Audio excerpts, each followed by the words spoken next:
Bonjour et bienvenue dans cette introduction à Octane Render pour Cinema 4D. Nous allons donc utiliser un tutoriel, ou plus exactement j'ai adapté un tutoriel anglophone.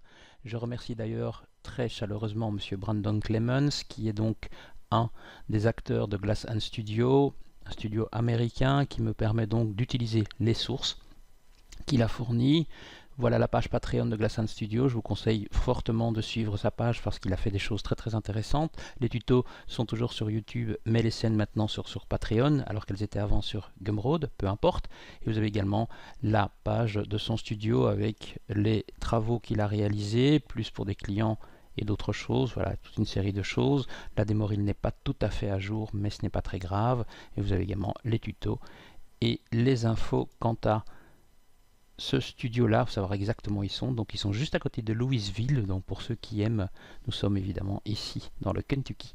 Et donc, voilà pour l'information, je dirais, quant à Monsieur Brandon Clemens, que je remercie encore une fois très chaleureusement. Voilà qui est fait. J'ai donc ici ma scène avec mon shield et la base du shield. Donc nous avons la scène et le visualiseur de Cinema 4D, ou plus exactement d'Octane Render. Avant toute chose, nous allons donc voir un petit peu au niveau des paramètres. Donc je vais cliquer ici sur les paramètres. Nous sommes par défaut en Direct Lighting. Je n'aime pas trop le Direct Lighting, je préfère le Path Tracing. Et donc quand je vois le passage Path Tracing, je vois tout de suite qu'au niveau des samples, nous sommes à 16 000, ce qui est beaucoup pour ce que nous allons faire. Donc on va faire ici 2048. Je vais également réduire la diffuse depth et je vais mettre la specular depth à 0. Pourquoi? Parce que nous n'avons absolument aucun objet transparent. Les caustic blur, on va les lisser un petit peu et nous avons également le multiplicateur de JI, donc pour l'illumination globale, que je vais également réduire à 0,8. On peut peut-être cocher le static noise. Avec ceci, nous allons avoir un calcul un petit peu plus rapide. Nous n'avons pas besoin d'avoir des choses aussi hautement définies. Une fois qu'on a fait cela, eh bien, on va voir un petit peu comment on va créer les matériaux. Donc pour cela, rien de plus simple. Je vais dans Créer, je vais dans Matière, je vais aller dans C4D Octane, Octane Matériel. Je vais double-cliquer ici et on va d'abord créer un métal. Blue, bleu, blue, comme vous voulez. Donc au niveau de la diffuse, je vais juste changer ma couleur. Je vais retravailler les choses par la suite, bien entendu. Peut-être un bleu un petit peu plus foncé, comme ceci. Je vais faire CTRL copie pour avoir ici quelque chose qui sera en rouge. Je vais donc modifier la couleur également. Donc on va passer de bleu à rouge. On peut éventuellement changer la manière de sélectionner pour avoir un rouge bien fort comme ceci. On va pouvoir reprendre ici un métal blanc. Voilà qui est fait. Et donc ici, vous avez deviné, je vais faire du blanc, je vais le retravailler par la suite et je peux faire un quatrième matériau qui sera métal pour étoile, puisqu'il y a une étoile sur le bouclier de Capitaine America. Voilà qui est fait. Ici, je vais le laisser pour l'instant, quoique je peux modifier tout de suite les choses. Je vais mettre quelque chose d'un peu plus, on va dire, foncé. Dernière chose à faire, je vais donc juste créer encore un matériau et non pas un double clic, mais bien créer matière Cinema 4D Octane, Octane Matériel. Et je vais donc aller chercher un sol. Ce sol, je vais le faire très sombre, on va dire quasiment noir. Je pourrais le mettre en brillance. Je vais d'ailleurs repasser les choses en brillance aussi. Alors juste une petite remarque, j'utilise le dernier plugin pour Octane Render, c'est-à-dire version 4, qui n'est pas une version super stable. Donc il est possible que les menus que vous voyez là ne restent pas ou se présentent de manière différente quand la version définitive sera accessible. Glossy, voilà. Et ce que je vais faire ici au niveau de la roughness, je vais rendre ceci nettement plus rugueux pour avoir quelque chose d'un peu plus intéressant. Je vais déjà placer ce matériau-là sur le sol. Vous avez vu que le rendu se fait automatiquement. Alors ce que je vais faire, fermer ceci et je vais peut-être changer mon plan caméra. On va zoomer un peu sur l'objet, la fameuse étoile dont je vous parlais. Voilà. J'ai un peu de mal à distinguer dans ma fenêtre, justement ici, la zone limite de calcul. Donc pour cela, eh bien, on va modifier tout de suite mon interface. Je vais aller dans Mode et je vais aller dans Paramètres de la vue. Je prends l'onglet vue, opacité 100%, ce qui me permet déjà de mieux voir les différents éléments. Voilà, donc maintenant on va pouvoir répartir les différents éléments. Donc métal blanc sera valable également pour les vis et sera également valable pour la partie qui est ici. Donc on va d'abord commencer par l'étoile, comme ça ce sera plus simple. Je prends donc mon matériau, je vais le glisser ici, je le limite à cette partie là, je prends mon métal bleu que je glisse, que je vais déplacer et je vais le limiter à la partie bleue comme ceci. Je vais prendre mon métal rouge, je vais le placer au bon endroit et je vais également le limiter comme ceci. J'ai déjà quelque chose qui est bleu blanc rouge sans faire de rapport avec un autre drapeau. Métal blanc, je vais le placer ici et je vais mettre les choses comme ça. Métal blanc comme ceci. Voilà, je peux éventuellement sauvegarder ma scène, enregistrer sous, on voit la palette Cap Shield Mat. Pour les matériaux, j'écrase ma version précédente, très bien. Maintenant, nous allons donc donner un aspect un petit peu plus métallique à cela. Mais pour justement bien voir le métal, il est toujours fortement conseillé d'avoir un véritable environnement, puisque par défaut, l'environnement, vous avez vu qu'il était blanc. Donc, on va avoir du mal à avoir les belles réflexions. Donc, on va commencer par cela. Et pour cela, je vais simplement aller chercher HDRI Environment, donc Octane Sky. Donc, j'ai les icônes ici, elles se retrouveront dans les menus, donc vous pouvez les retrouver aisément là.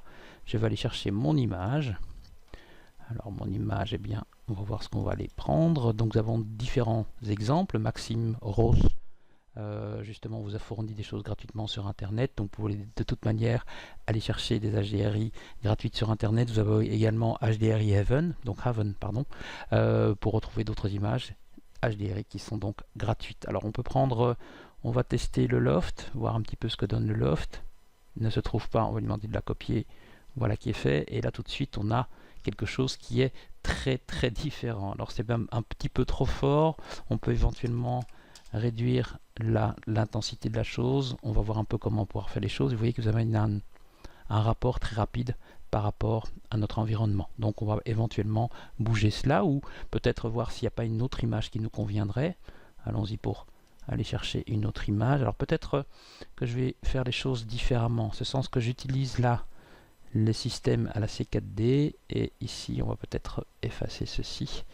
Je vais reprendre une texture et je vais aller chercher C4D Octane et je vais prendre par exemple ici une image texture.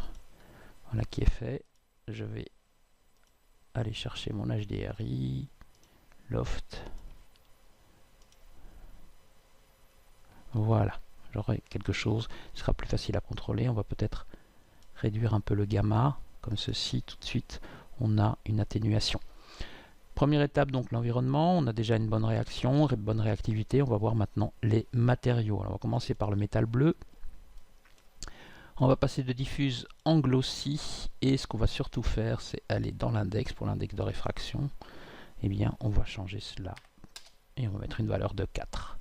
Nous allons déjà voir ceci. On a donc une belle réflexion de notre environnement. Je reprends mon métal rouge que je passe lui également en glossy.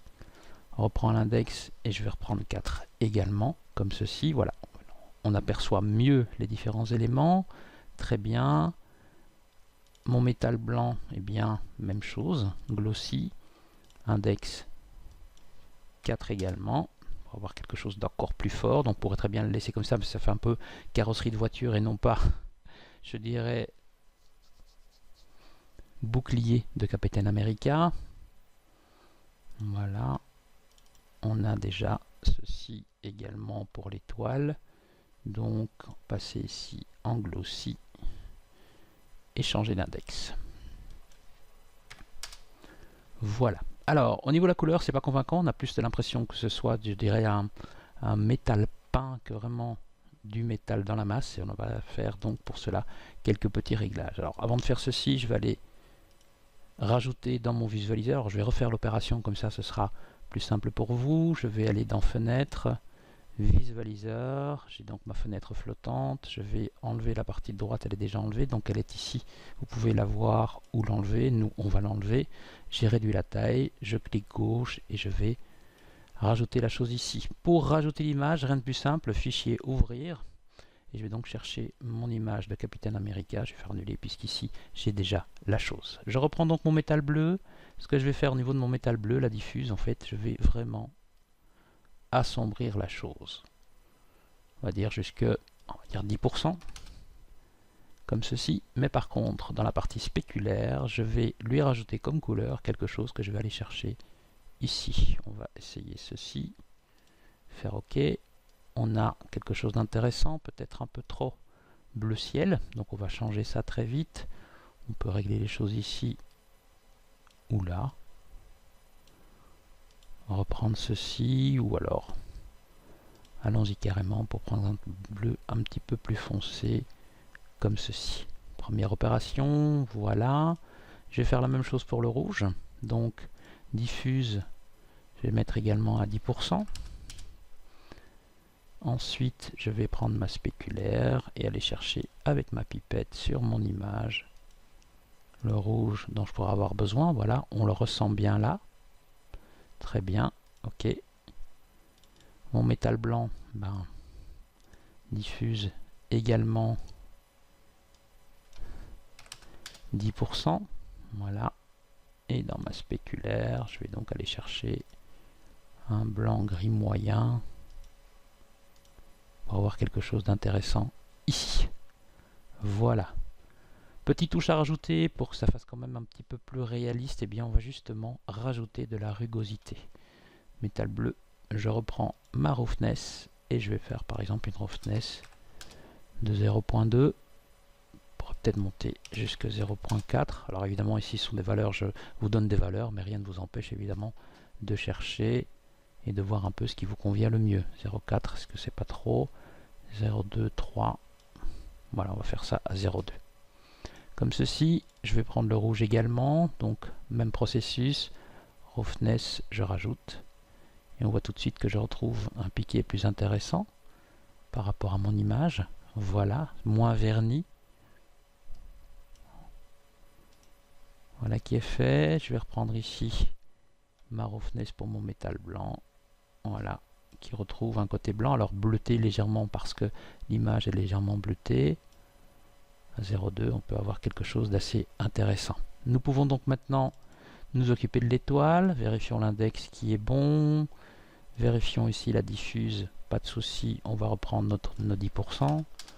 Et au niveau de la couleur, eh bien, je vais aller faire la même chose. Je vais aller chercher ma pipette et prendre un blanc moyen comme ceci. Voilà. Et surtout, chose importante, je vais rajouter ma roughness. Voilà, je capture un peu plus l'effet escompté.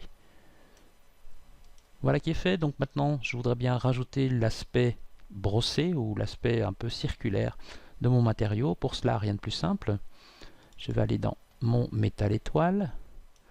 Et au niveau de la texture, je vais donc cliquer là pour aller chercher C4D Octane. Et je peux prendre Image Texture. On va donc aller chercher une image. J'ai simplement cliqué sur le petit carré. Et je vais aller chercher mon image qui se trouve dans mes textures Radial Brush. Voilà qui est fait. On a quelque chose de plus intéressant déjà. Je peux éventuellement augmenter les paramètres. Ici, on va peut-être essayer de voir ce que donne 4. Un peu fort peut-être. Peut-être encore essayer ici d'avoir quelque chose d'encore un petit peu plus fort même pour avoir justement cet aspect brossé. Je pourrais rajouter quelque chose puisqu'ici c'est fort lisse. On va rajouter quelque chose. On va revenir ici. On va reprendre ceci. Nous allons aller dans Octane et je vais aller chercher un mix texture. Si je clique maintenant, j'ai donc mon image, ma première image qui est ici, qui peut être mixée avec cette partie-ci. Et ici, nous avons donc la force du mélange. Je vais donc cliquer là, C4D Octane. Allons-y pour image texture. J'ai toujours du mal à la trouver. Et qu'est-ce qu'on va mélanger? Eh bien justement, on va prendre un grime que vous pouvez donc retrouver aussi sur internet. Alors on a quelque chose d'intéressant, sauf que c'est fort présent. Donc ce que je propose de faire déjà au niveau de l'UV Transform, eh bien de réduire la taille. On va faire quelque chose comme 0.4 déjà, et peut-être un power un petit peu moins grand. On va voir un petit peu ce que ça donne. Là, c'est plus du tout présent. Comme ceci.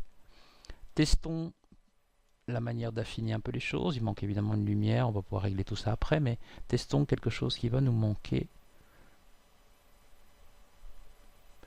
On va essayer de voir si on peut rajouter dans le bump. Alors dans le bump, je vais donc aller ici dans le bump, image, C4D Octane, image texture.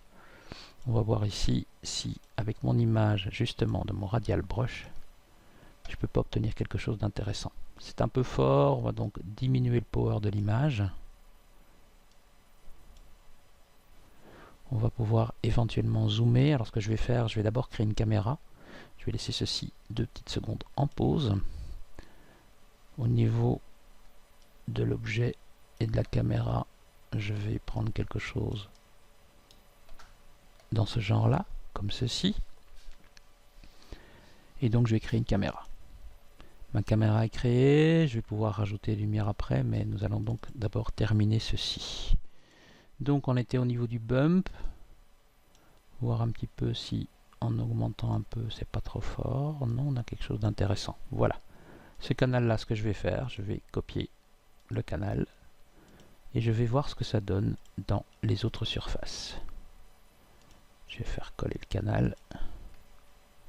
Voilà, ça donne un effet un petit peu plus brossé. On peut replacer les choses si on veut, mais là c'est donc juste une explication rapide. Je vais faire la même chose ici pour mes autres matériaux. Ce qui me donne un aspect assez intéressant. On pourrait peut-être le recentrer, peut-être encore le diminuer. Maintenant, à vous de retravailler la chose. Alors ce qui manque évidemment, c'est une deuxième lumière, dirais-je, puisqu'on a la lumière de notre environnement, mais ce n'est pas suffisant. On va donc créer une lumière. Pour ça, je vais prendre mon Cap Shield Group et je vais aller chercher une Octane Targeted Area Light. Je sors de ma caméra, je vais voir où elle est. Elle est donc ici, elle est très grande. Je reprends donc les paramètres de la lumière dans les détails. Et je vais peut-être prendre par exemple 60 cm sur 60 cm. On va voir où elle se place. Elle se place là. Donc on va mettre la chose peut-être un peu plus haut là. On va pouvoir régler le power de la chose. Alors, voyons ce que ça donne. C'est pas exactement là que je la voulais. Donc ce serait plutôt dans ce coin-ci.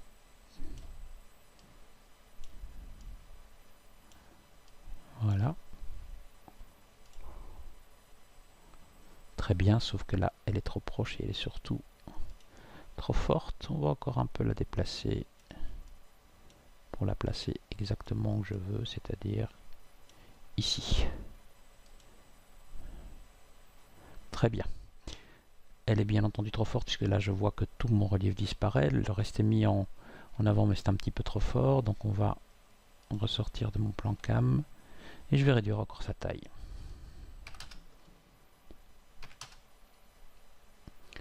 Voilà, une petite lumière rasante comme ça, comme ceci. Je reviens ici. C'est déjà plus intéressant. C'est un peu fort au niveau du bump, donc on peut éventuellement régler les choses, toujours au niveau du power, et peut-être au niveau du gamma aussi. Là c'est trop peu. Quoique, c'est déjà mieux. On va donc faire la même chose pour les autres matériaux.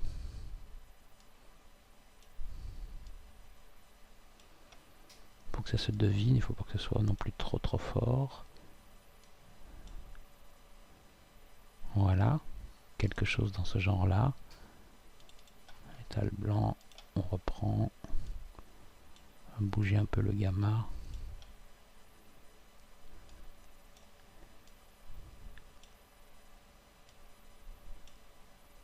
Comme ceci. Voilà. Cette lumière là, ce qu'on peut éventuellement faire, eh bien, c'est changer sa couleur. Donc ma première lumière ici, je peux jouer sur la température, quelque chose qui soit plus dans les bleus.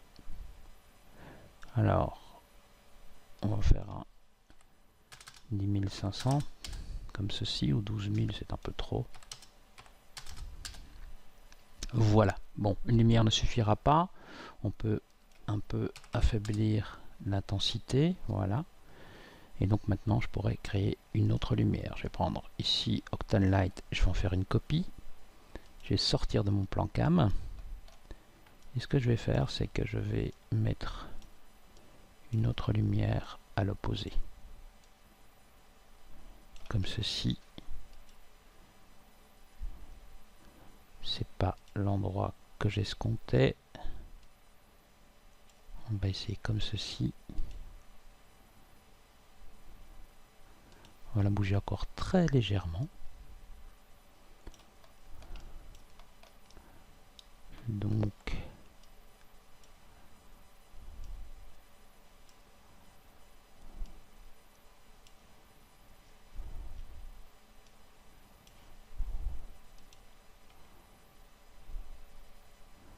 on la devine, très bien. Et donc ici maintenant ce que je vais faire, c'est que je vais changer sa couleur.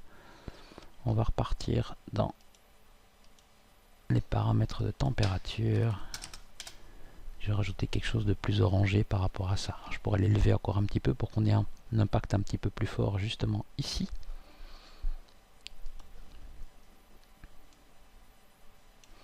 Et ce que je vais faire également, c'est que je vais augmenter sa taille. Donc je reprends les paramètres de la lumière. 20 sur 20 et peut-être changer sa forme également. Prendre quelque chose qui soit sous format de sphère.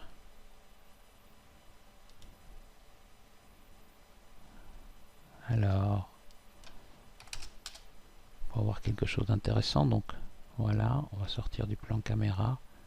Il y en a quelque chose de déjà un petit peu plus intéressant. Donc on pourrait retravailler la partie supérieure également pour avoir justement quelque chose qui va mieux nous détailler mon objet aussi dans la partie supérieure. Donc ici je vais faire CTRL et je vais appuyer comme ceci. Voilà. Là elle est trop forte, donc on va soit diminuer sa taille, peut-être même la mettre un petit peu plus à droite.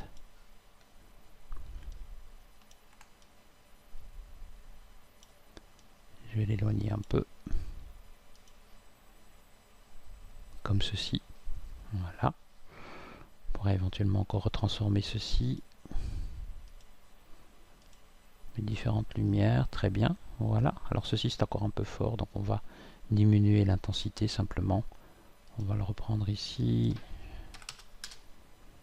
Peut-être juste faire encore un petit peu moins. Comme ceci. Petite touche finale, on pourrait éventuellement justement retoucher au niveau du sol. Alors le sol en fait, le problème c'est que il est fort blanc, fort gris, fort pâle. Donc ce qu'on pourrait faire c'est éventuellement ici diminuer un petit peu encore la roughness, voire 100. Non, 100 ne donnera pas l'effet escompté. Voilà.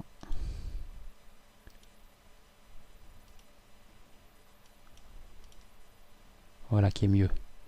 On reprend un petit peu plus l'aspect là, mais j'aime pas trop cet impact lumineux là, donc ce que je vais faire, je vais reculer cette lampe là. On va ressortir ici et je vais reculer ma lampe qui est ici. J'aime la deviner, mais là je le vois encore trop. Quoique ça apporte quelque chose d'intéressant. Cette lumière là n'étant pas contrôlable, puisqu'en fait c'est la partie environnement. Voilà pour une micro-introduction à Octane Render, rapidement fait, bien entendu, vous vous rendez compte qu'on peut retravailler encore les choses, on peut évidemment toucher les choses de cette manière-là ou d'autres manières, donc avec un traitement différent, c'est-à-dire que si je change par exemple mon environnement, j'aurai évidemment un résultat qui sera différent.